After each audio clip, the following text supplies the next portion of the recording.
வணக்கம் நண்பர்களே. இப்போ தேர்தல் வந்தால் திமுக அணிதான் ஜெயிக்கும் அப்படின்னு கருத்து கணிப்பு சொல்லுது. அதிமுக 2வது இடம் வருமா, தாவேகா 3வது இடம் வருமா? உங்களுக்கு தெரியும், இந்தியா டுடே சி ஓட்டர் சேர்ந்து நடத்தும் 3வது நேஷன் கருத்து கணிப்புகள் அப்பப்போ நடத்தப்படும். அது மக்களவைக்கு எத்தனை இடங்கள் கிடைக்கும் அப்படிங்கிறதுக்கான கருத்து கணிப்பு.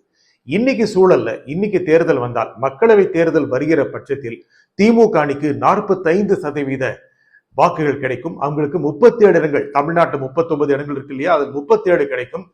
அதே மாதிரி அதிமுக பாஜக அணிக்கு, தேசிய ஜனநாயக கூட்டணிக்கு 33% வாக்கு கிடைக்கும்.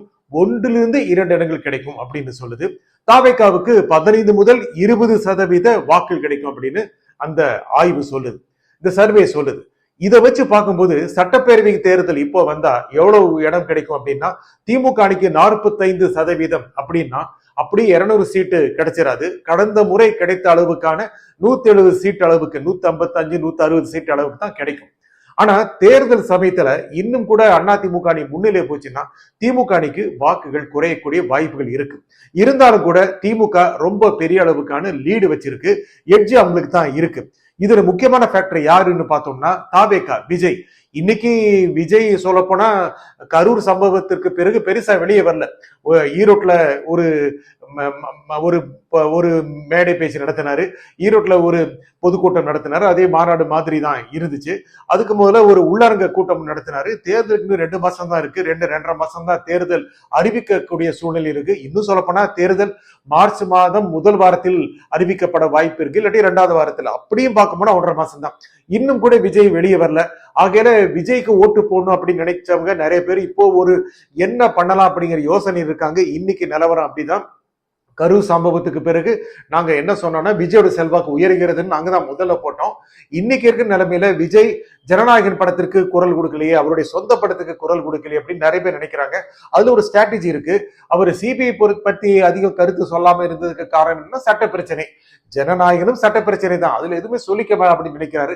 மேலும் ஒரு அரசியல் தலைவர் அவர் இருக்கிறதுனால படத்தை பத்தி அதிகம் பேசுறா பாருங்க சினிமாக்காரங்க அப்படின்னு சொல்லிடுவாங்க இல்லையா, அதுவும் விஜயோட ஸ்ட்ராட்டஜியா இருக்கு. அகையில என்ன பண்றாரு அப்படின்னா சைலண்டா இருக்கிறார். அவர் சைலண்டா இருக்கிறதே ஜனநாயகன் படம் வருமா இல்லையாங்கிறது எதிர்பார்ப்பை ஏற்படுத்தி இருக்கு. இன்னைக்கு நிலைமையில அவருக்கு 20% வாக்கு இருந்தது என்றால் தேர்தல் சமயத்துல அது 25 என்று ஆகிற பட்சத்தில் யாருடைய வாக்கு வங்கி குறையும் அப்படின்னா திமுக அதிமுக குறையக்கூடிய வாய்ப்பு இருக்கு. ஆனாலும் கூட திமுக மிகப்பெரிய எட்ஜை வச்சிருக்காங்க. அதுல இல்லைன்னு சொல்ல முடியாது. என்ன காரணம் அப்படின்னா அதிமுக அணியை பொறுத்த வரைக்கும் நிறைய முரண்பாடுகள் இருக்கு. நேத்து வரைக்கும் திட்டிட்டு இருந்த டிடிவி இன்னைக்கு அண்ணன் எடப்பாடி பழனிசாமி போய் இணைஞ்சிட்டதுனால அப்படியே தொண்டர்கள் இணைஞ்சிட்டாங்களான்னு சொல்ல முடியாது. ஆகையால 33% அளவுக்கான வாக்கு வங்கி தேசிய ஜனநாயக கூட்டணிக்கு, அதிமுக பாஜக அணிக்கு இருந்தாலும் கூட அவர்கள் மிகப்பெரிய வெற்றி பெறுவதற்கான சூழ்நிலை இல்லைங்கிறத தற்போதைய ஆய்வு சொல்லியிருக்கு. ஆகையால அவங்களுக்கு எவ்வளவு இடம் கிடைக்கும் அப்படிங்கிறது நிச்சயமா சொல்ல முடியாதுங்க. கடந்த முறை வாங்கின அவங்களுக்கு 70-75 இடங்களே கிடைக்குமா சட்டப்பேரவை தேர்தல, அதுவே மிகப்பெரிய சந்தேகமா இருக்கு. விஜய்க்கு இன்னைக்கு நிலைமையில பார்க்க போனா 20% ஓட்டு அவருக்கு கிடைக்கிற பட்சத்துல ரொம்ப சாதாரணமா 6 இடங்கள் கிடைக்குங்க. 6ங்கிறது கம்மி அப்படின்னு நினைச்சுக்காதீங்க. அது மிகப்பெரிய தாக்கத்தை 2 கட்சிகிட்ட கொடுக்கும். ஜெயிக்க வேண்டிய கட்சி தோக்கும், தோக்க வேண்டிய கட்சி ஜெயிக்கும். முக்கியமாக அதிமுக திமுக 2க்கு நடுவுல மிகப்பெரிய போட்டி உருவாக்கக்கூடிய சக்தியாக விஜய் மாறுவார். இவர்கள் 2 பேருமே பலவீனம் அடைவதற்கான சூழ்நிலை உருவாக்குவார். ஆனால் திமுக அணி 200 இடங்களை வென்று விடுமா அப்படின்னு பாக்குற பட்சத்துல அதிமுக ஓட்டுகளை பெரும்பாலும் விஜய் கவர்ந்து விட்டார் என்றால் திமுக ரொம்ப அழகா 150 160 கிராஸ் பண்ணிரும். அணியை சொல்றேன், திமுக 120 கிராஸ் பண்ணிரும் தனியாக. ஆனால் அதற்கான சூழ்நிலை இப்போது இருக்கும் அப்படின்னு இன்னைக்கு இருக்கு.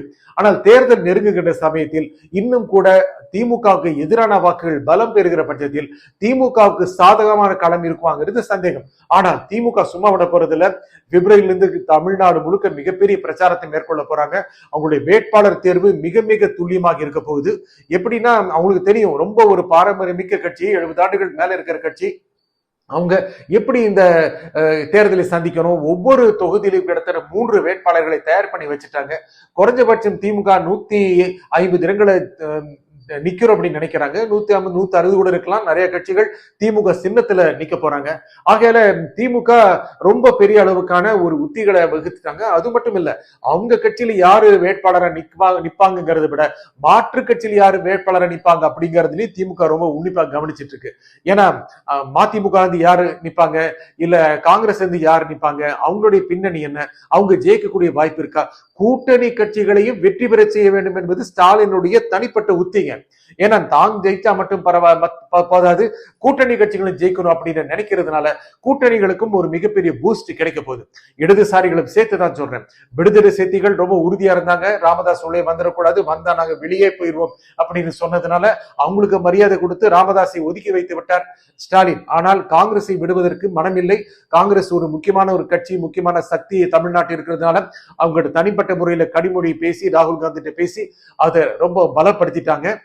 அந்த பலப்படுத்தின அந்த சூழ்நிலை காரணமாக இன்னைக்கு அந்த அணி ரொம்ப ஒரு பிசிறாத அணியா இருக்கு. என்னதான் காங்கிரஸ் தாவேக பக்கம் போவாங்கன்னு சொன்னாலும் கூட தலைமை அதுல எந்த விதத்திலையுமே தள்ளாடல. காங்கிரஸ் உடைய தலைமை இங்க இருக்கின்ற நம்முடைய தமிழ்நாட்டு தலைவர்கள் நிறைய பேர் சொன்னாங்க. முக்கியமாக திருச்சி வேலுச்சாமி பல பேட்டிகள்ல அதற்கான ஒரு சமிகைகளை சொன்னாரு. அப்புறம் மாணிக் தாக்கூர் எம்பி, ஜோதிமணி எம்பி, இவங்க எல்லாமே ஒரு மாற்று கருத்துக்களை சொன்னாங்க. திமுக கூட்டணிக்கு எதிரான கருத்துக்களை தான் சொன்னாங்க. ஆக இவர்கள் எதிராக இருந்தாலும் கூட கடைசியில ஒன்றிணைஞ்சிருவாங்க. கடைசியில அண்ணா திமுக எதிரான ஒரு பலமான சக்தியாக திமுக அணி உருவாகிவிடும். ஆகையால அவங்க எப்படியும் இந்த தேர்தலில் வென்றுவிட வேண்டும் என்ற எண்ணத்துல முனைப்பில் இருக்காங்க. நிறைய நல்ல திட்டம் கொண்டு வந்திருக்காங்க. கடைசியில மக்கள் கிட்ட போய் நிற்கும் போது ஜெயிப்பாங்கிறத எதிர்பார்க்கலாம். ஆனால் விஜய் ஒரு முக்கியமான பிளேயரா இருப்பாரு. விஜய் தான் ஒரு எல்லாரும் ஸ்பாயிலர் சொல்றாங்க. ஸ்பாயிலர் மட்டும் இல்ல, அவர் வின்னரா கூட இருக்கக்கூடிய வாய்ப்பு இருக்கு. அவர் 120 140 சீட்டுகள் ஜெயிச்சிருவாங்கிறது மிகப்பெரிய சந்தேகம். கரூர் நடக்காமல் இருந்திருந்தால், அதே ஸ்டீம்ல அவர் போய் இருந்திருந்தால் நிச்சயமாக அவர் ஒரு மாற்று சக்தியாக மிகப்பெரிய வெற்றி மிக்க சக்தியாக மாறி இருப்பாரு. இன்னும் 2 மாதங்களுக்கு அவர் வெளியே வந்தாவே ஓட்டு தான். ஒவ்வொரு தடவை அவர் வெளியே வந்தானா 2% ஓட்டு அதிகமாகுது நாங்க சொல்றோம். அவர் 10 தடவை வெளியே வந்தாருன்னா பாத்துக்கோங்க, 20% நம்ம சொல்ல முடியாட்டி கூட 10% அதிகமாச்சுன்னா 2 பேரையும் மிகப்பெரிய அளவுக்கான தாக்கத்தை கொடுப்பாரு. அதை எதிர்கொள்வது எப்படிங்கிறது ரொம்ப அழகான ரோட் மேப்பை திமுக வச்சிருக்கு. எந்தெந்த தொகுதியில திமுக ஜெயிக்கும், எந்தெந்த தொகுதியில் அதுக்கு சவால் இருக்கும், எங்கெங்க விஜய்க்கான வாய்ப்புகள் இருக்கு அப்படிங்கறத பத்தி ரொம்ப திமுக சரியா கணக்கு போட்டிருக்கு. தான் அடுத்த முதல்வர் அப்படின்னு நினைக்கிற Edappadi Palaniswami taking it for granted, நிச்சயமா தான் அப்படின்னு நினைக்கிறாரு. அதுல கணிசமான எதிர்வினைகளை, கணிசமான ஒரு நெகட்டிவ் ஆஸ்பெக்ட் அவர் சந்திக்க போறாரு. அது அவருக்கு தெரியும் வரணும். ஏன்னா டிடிவி வந்தால் போதும், அந்த இடத்துல வாக்குகளை அள்ளலாம் அப்படின்னு நினைக்கிறாரு. ஆனா டிடிவி வாக்கு 3 பிரிய போகுது. ஒன்று அதிமுக பக்கம், ஒன்று திமுக பக்கம், ஒன்று தாவேக பக்கம் போக போகுது. அதுல எந்த விதமான சந்தேகம் இல்லை. டிடிவி நேத்து வரைக்கும் திட்டிட்டு இருந்தவர் இன்னைக்கு ஒரு சேர்ந்தாருங்கிறதுனால அப்படியே அவருடைய வாக்கு வங்கி அதிமுக மாறுங்கிறது இல்ல. ஆனா டிடிவி ஜெயிச்சிருவாரு, அதுல சந்தேகமே இல்லை.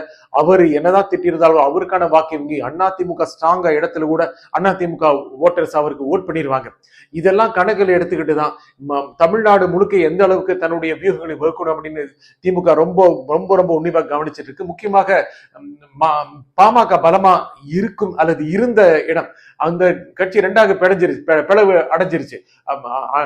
தந்தை மகனுக்கிடையே மிகப்பெரிய பிளவு. பெரியவர் அநேகமா விஜய் பக்கம் போயிடுவார்கிற மாதிரி தெரியுது.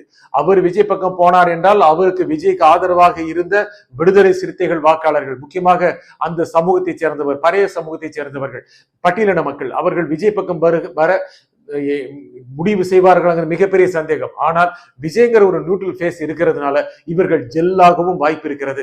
ஆகவே விஜய்க்கு கிடைக்க போகின்ற வாக்குகள் அப்படி கிட்டத்தட்ட வளரக்கூடிய வாய்ப்பு இருக்கிறதுனால திமுக அதிமுகவை வீழ்த்த வேண்டுமா, தாவேகா வீழ்த்த வேண்டுமாங்கிற மிக முக்கியமான ஒரு நோக்கத்தில் இருக்கு, மிகமான ஒரு நோக்கத்தில் இருக்கு. ஆகவே அதிமுக வீழ்த்த வேண்டும், தாவேகா வீழ்த்த வேண்டும். ஆகவே திமுக ஒரு கடினமான ஒரு போக்கு தான். தன்னுடைய திட்டங்கள் எல்லாம் முன்வைத்து மக்களிடம் சேர்க்க வேண்டியதெல்லாம் சரியாக சேர்த்து இந்த கணிப்பும்படி ஒரு 150 சீட்டுகளை அள்ளிவிட வேண்டும் என்று நினைக்கிறாங்க.